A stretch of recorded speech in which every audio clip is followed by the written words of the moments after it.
Olá, tudo bem? Meu nome é Patrícia Abad, sou geógrafa, professora, mestranda no programa de pós-graduação em Energia e Sustentabilidade e apresentadora desse podcast. Esse é o Fótons e Folhas, um podcast de divulgação científica que tem como objetivo tratar sobre permacultura, energia e políticas públicas. Então, vamos lá?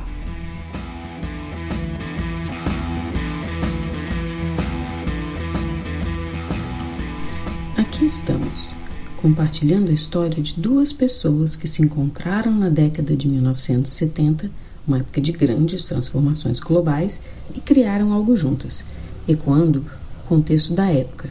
Repensaram a relação entre o ser humano e a natureza, porque, se prestar atenção, tudo está interligado e faz parte de um só sistema. Por isso, era necessário fazer as coisas de outro jeito, não é mesmo?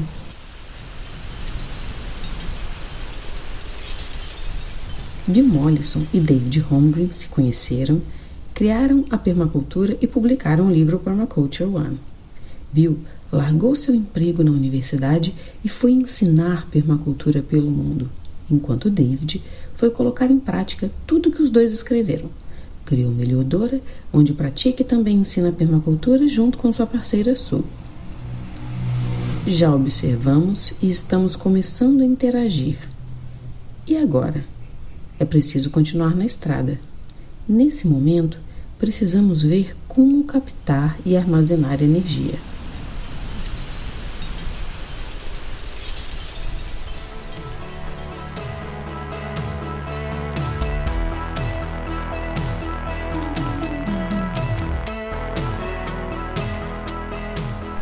Na década de 1980, Bill realizou muitas viagens para ensinar permacultura. Ministrou cursos de design em permacultura, o famoso PDC, por várias cidades no Canadá, no ZEWA e também foi para a Índia. E, assim, a permacultura foi se espalhando. A fama recebida quando ganhou o Prêmio Nobel Alternativo, o Right Livelihood Award, 1981, ajudou a popularizar a permacultura. Tanto que, no final dessa década, na Conferência de Permacultura realizada na Nova Zelândia, que estava em sua terceira edição, havia pessoas de diversos países se conhecendo e trocando experiências. Meu nome é John Prakash e eu venho da Índia. Muito prazer. Estou muito feliz por participar dessa conferência. Meu nome é Madri, eu venho do Nepal, que é o topo do mundo. O motivo de eu vir nessa viagem para a Nova Zelândia é para estudos e trabalho, e também um rito de passagem. Eu sou o Bill Mollison, sou da Austrália. Lá, nós contamos 500 mil de árvores ano passado.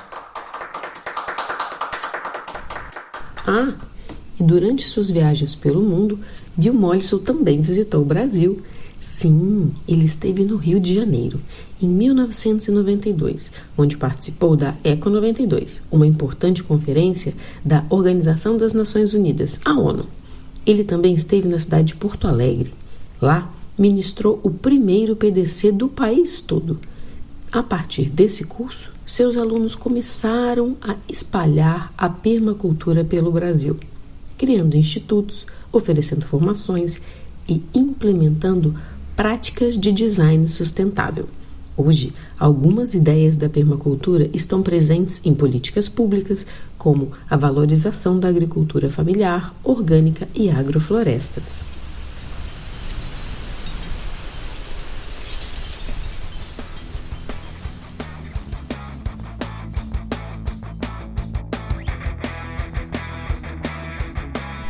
Ainda nos anos 1990, Bill Mollison publicou o livro Introdução à Permacultura, para explicá-la à luz das novas experiências acumuladas a partir dos lugares por onde passou, das pessoas com quem conversou e dos livros que leu.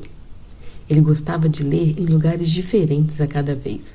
Em uma manhã, ele lia no jardim de sua casa. O livro escolhido era A Revolução de uma Palha, de Fukuoka, um fazendeiro e filósofo japonês.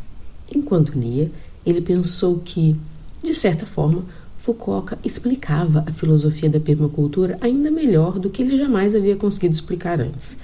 O livro era sobre agricultura selvagem, pois Fukuoka pensava que nós, humanos, deveríamos deixar a natureza à vontade, quase sem interferência. Tanto que sua técnica era conhecida por alguns como a agricultura não faça nada. Bill pensou, a permacultura é sobre isso, uma filosofia de trabalho com, e não contra, a natureza. É sobre observar com atenção as plantas, os animais, o ritmo de cada elemento e suas conexões. É sobre entender a natureza em sua complexidade, para que possamos ver que um problema não tem uma única solução ou caminho padronizado para todos os locais, mas sim várias possibilidades, dependendo de cada local.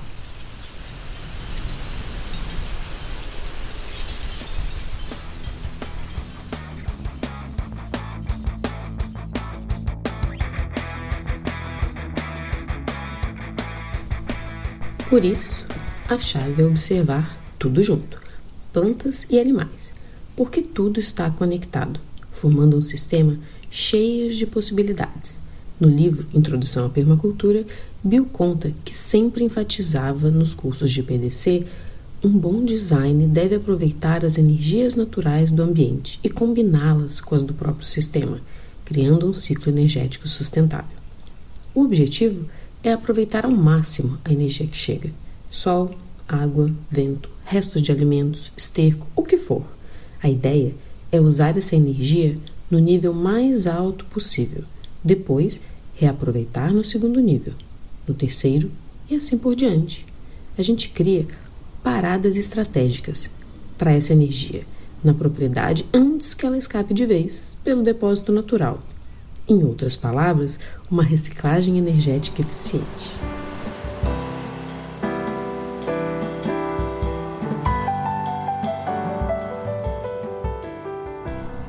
Esterco? Como assim esterco no meio das energias? Esterco é adubo, ele dá comida para as plantas. Ou seja, dá energia para elas crescerem. E com o esterco, podemos fazer um biodigestor, produzir gás, que pode ser usado para cozinhar ou produzir eletricidade. Outro exemplo são os sistemas de captação e armazenamento de água. Construindo nas partes mais altas do terreno, dá para fazer vários açudes e cacimbas interligados, criando um sistema que vai conduzindo a água até o deságue do rio, que sai da propriedade. Assim, a água é aproveitada em cada etapa antes de ir embora. E ainda temos reservas em diferentes pontos, energia armazenada. Fica parecido com um riacho, que tem diversos laguinhos naturais ao longo do seu curso, sabe? Na natureza, as energias são utilizadas de forma muito eficiente. Cada processo é ajustado para minimizar desperdícios e maximizar a utilização dos recursos disponíveis.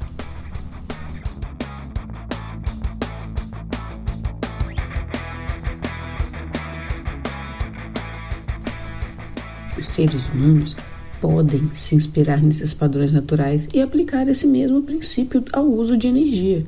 Isso significa planejar de forma a captar e armazenar energia da maneira mais eficaz possível, priorizando fontes renováveis e promovendo autossuficiência, assim como a natureza faz.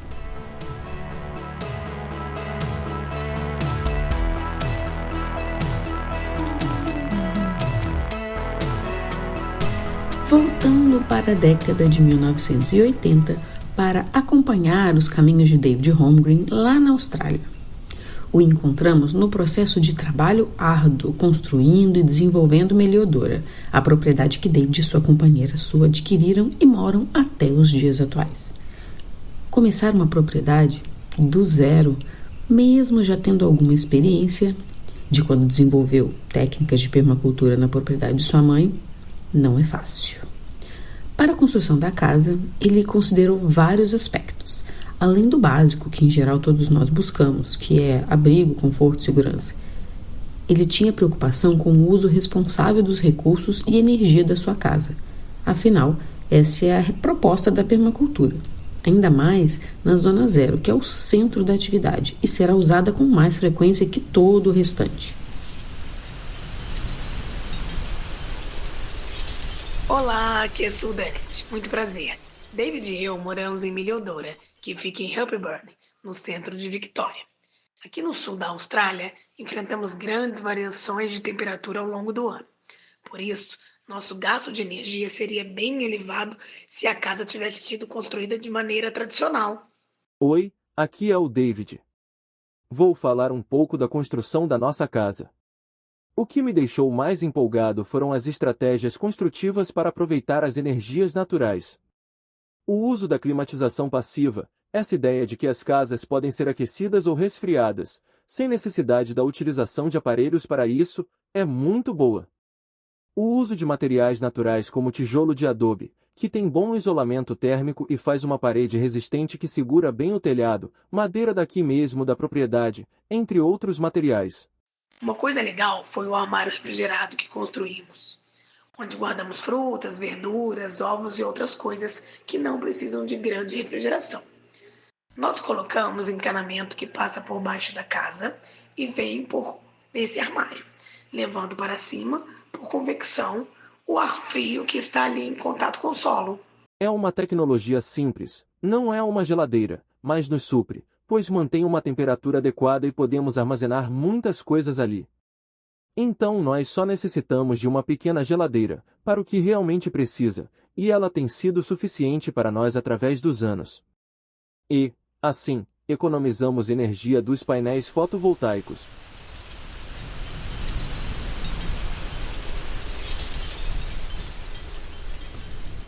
Todas as etapas tinham sido feitas. Eles realizaram um planejamento cuidadoso, inspirado na observação de como a paisagem natural capta e armazena energia. Verificaram técnicas ancestrais e tecnologias atuais, buscando construir de forma mais sustentável e eficiente que pudessem, de acordo com as condições que tinham. Eles ficaram satisfeitos com o resultado, como podemos perceber quando compartilham sua experiência nos vídeos e entrevistas do site.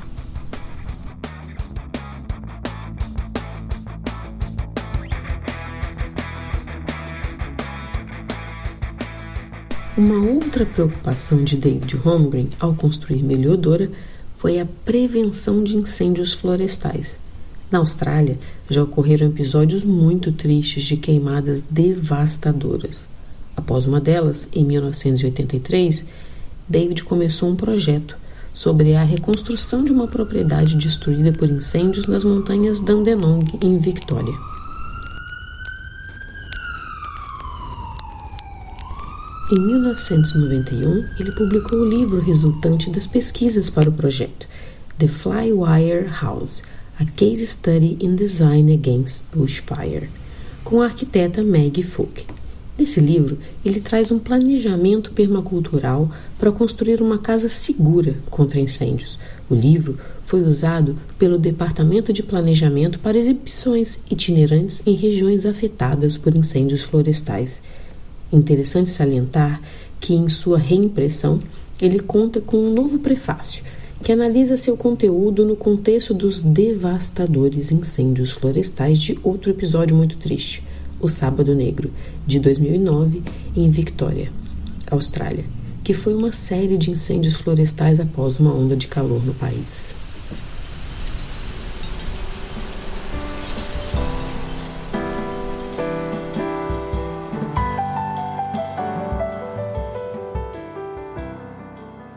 Assim como na Austrália, o Brasil também enfrentou episódios perigosos de incêndios florestais, além de grandes desastres naturais como secas, enchentes, deslizamentos de terra, vendavais. Vale lembrar que muitos desses problemas são agravados por nossas próprias ações de degradação ambiental.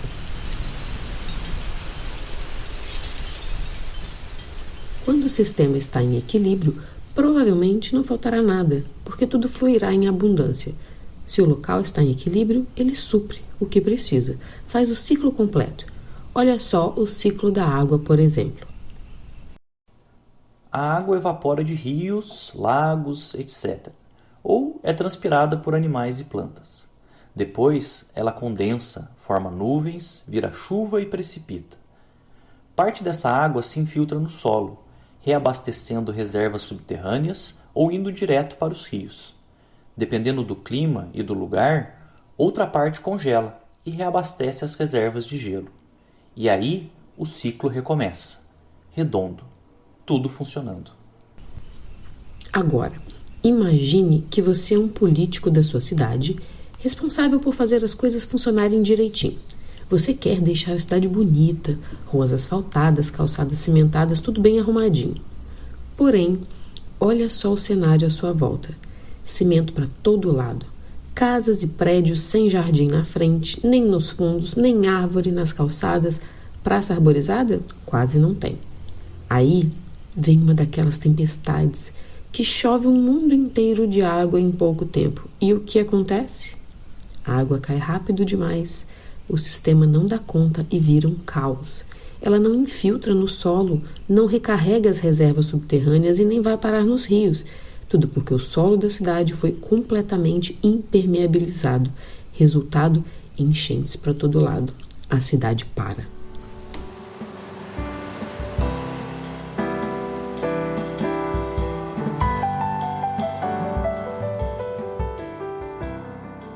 Ah, mas e o sistema de drenagem pluvial? Olha, dependendo da chuva, o sistema de drenagem pluvial não vai ser suficiente mesmo. Sem vegetação para segurar e absorver parte dessa água, adivinha? Há alagamento na certa. A água não tem para onde ir e a cidade vira um rio. Dá até vontade de perguntar, será que ninguém percebe o tamanho do problema que está sendo criado? Nessas horas quase penso, a humanidade está perdida mesmo. Vem, meteoro, vem. Brincadeira, ainda dá tempo de reverter nossos erros e melhorar.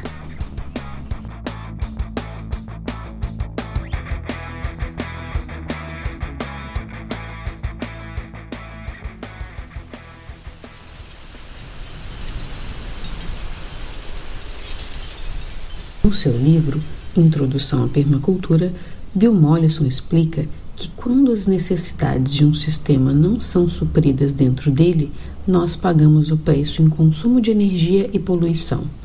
Não basta somente trocar a energia fóssil por renovável, é preciso pensar em toda uma mudança de atitude. E para atender nossas necessidades energéticas, precisamos captar e armazenar energia.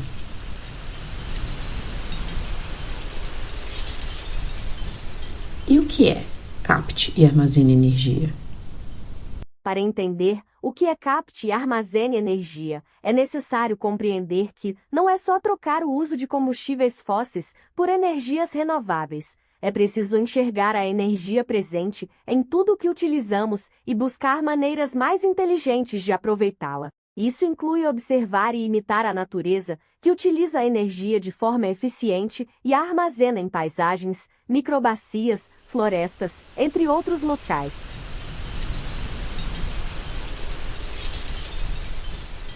Como captar e armazenar energia? O primeiro passo é observar as energias disponíveis no local. Em seguida, planejar diversas formas de aproveitá-las. Assim, evitamos depender de fontes externas que costumam ser caras e ter alto impacto ambiental.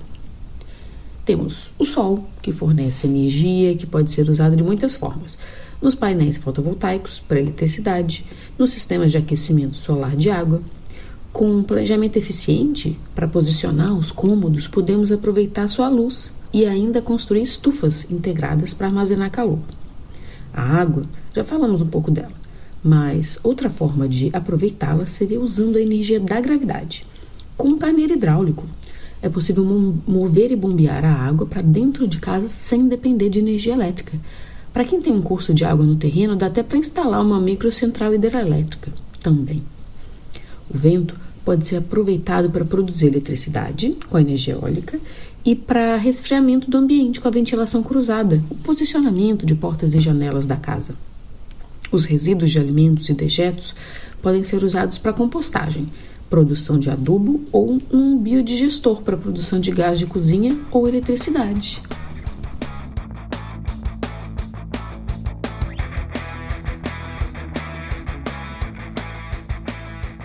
Muitas técnicas da permacultura para captar e armazenar energia foram utilizadas em Meliodora. Bom, todas as técnicas que foram possíveis para aquele local. Vale lembrar que uma forma de trabalhar o uso inteligente da energia no planejamento é a bioconstrução, que foi usada na Zona Zero.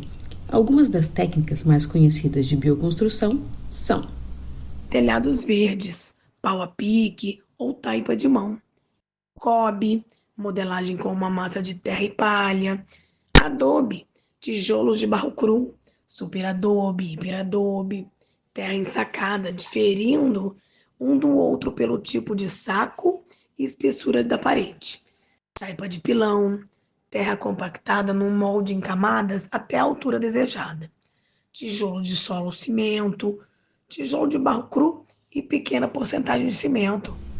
Todas essas técnicas oferecem bom isolamento térmico e acústico, então, em qualquer estação do ano será confortável dentro do lugar.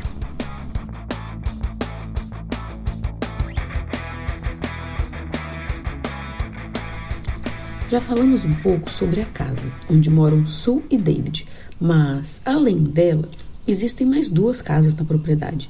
Uma delas, chamada de estúdio, foi construída para a mãe de David morar mais próxima do filho, por estar com a idade avançada.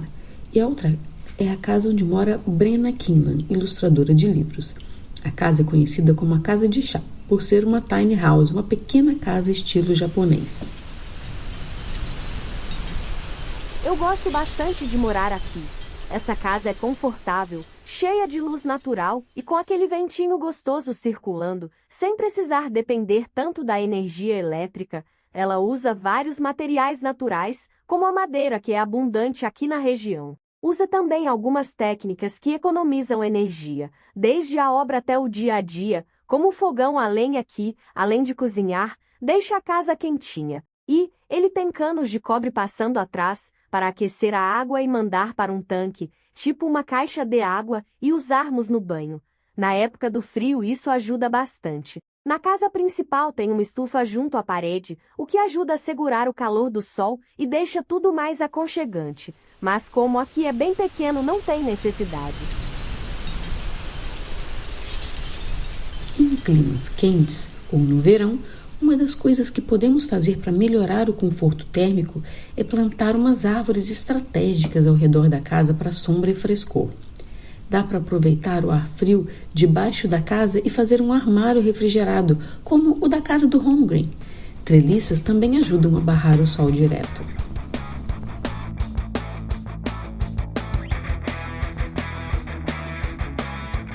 E olha que legal! Muitas bioconstruções são feitas em mutirão, seja para aprender na prática ou para um projeto maior, tipo construir uma creche na comunidade. É cuidar da terra, das pessoas e do futuro, num pacote só. E ainda tem o fator din-din, que é um grande estímulo, porque sem gastar com a mão de obra e usando materiais que você encontra no terreno, o custo fica bem acessível.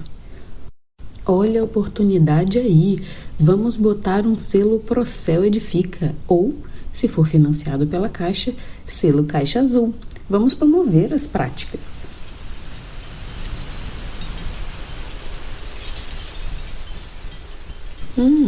Sabia que as bioconstruções podem ser feitas em diferentes lugares? Sim, não é só no campo não, na cidade também.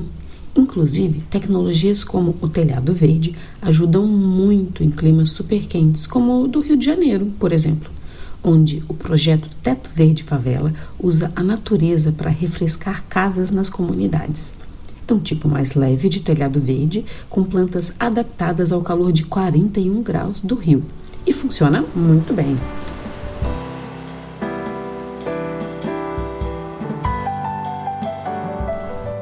Me lembrei de outras 2 iniciativas muito legais de bioconstrução e promoção de relações sustentáveis entre o ser humano e o meio ambiente.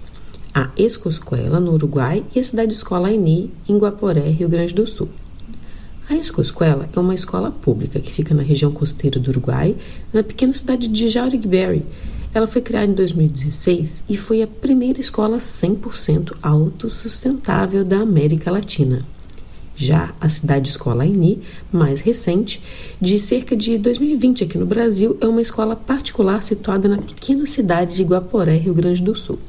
Toda construída com base nos princípios da bioconstrução e permacultura, é considerada uma experiência transformadora para crianças e adultos.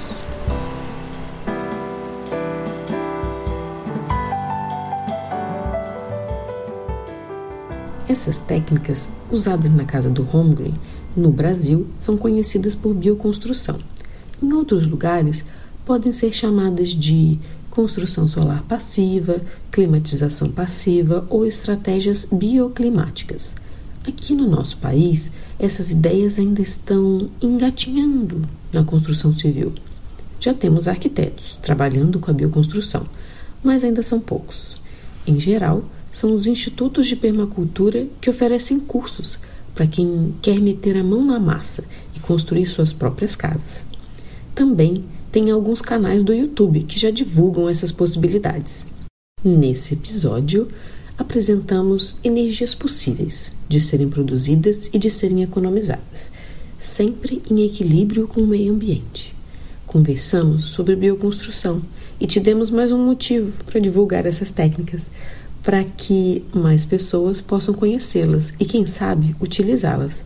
A conversa hoje foi sobre 1. É preciso continuar na estrada. E agora? Como captar e armazenar energia? 2. A permacultura fica mais famosa e chega ao Brasil. 3. Bill publica o livro Introdução à Permacultura, com toques das novas experiências. 4.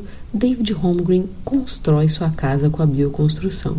5. Incêndios florestais na Austrália e o livro de Holmgren. 6. Incêndios florestais e outros desastres no Brasil. 7. Quando as necessidades de um sistema não são supridas. O preço da energia e poluição. 8. Como captar e armazenar energia. 9. A bioconstrução. 10. Bioconstrução, mutirão, selo Procel Edifica e projetos transformadores.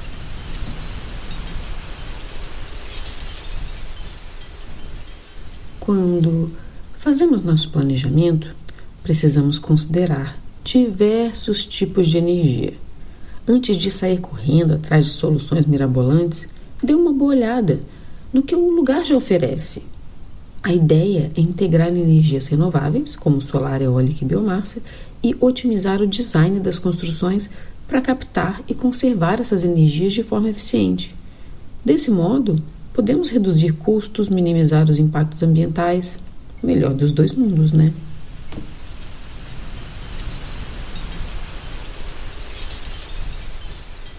Hoje foi mais um passo para conhecer todos os 12 princípios da permacultura, sempre refletindo e nos guiando pelas 3 éticas: cuidar da terra, cuidar das pessoas e cuidar do futuro.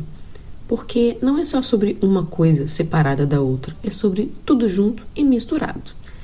Curioso para saber o que vem agora? Qual o próximo episódio? O que você acha que significa o que é obtenha rendimento? Eu acho que essa é fácil. Não complica muito não que você vai pegar. Esperamos vocês aqui para encontrarmos juntos uma resposta. Até breve!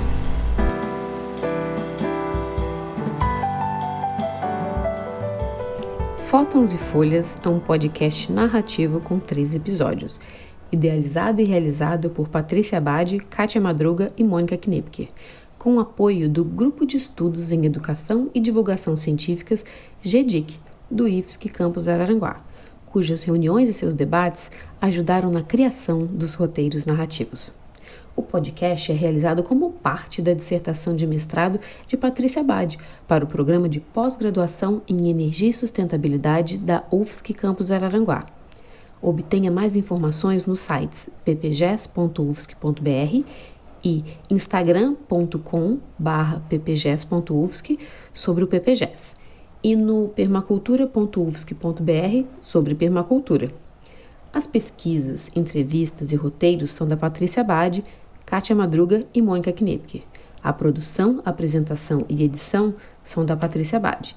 As artes que aparecem no podcast são do permacultor e artista Juliano Ricciardi. Música de abertura Open Sky, de Israel Doron. Agradecimentos a Priscila Ferreira, Luiz Ribeiro e Aiá, pelas locuções adicionais gentilmente realizadas no meio das férias do começo do ano. Agradecimentos ao jornalista Rodrigo Alves, do podcast Vida de Jornalista, da Rádio Guarda-Chuva, pela oficina de podcasts e narrativa em áudio que ajudou bastante na produção do podcast. E aí, gostou do episódio? Compartilhe com pessoas que você acha que vão gostar também. Deixe um comentário nas nossas redes sociais. Muito obrigada e tudo de bom!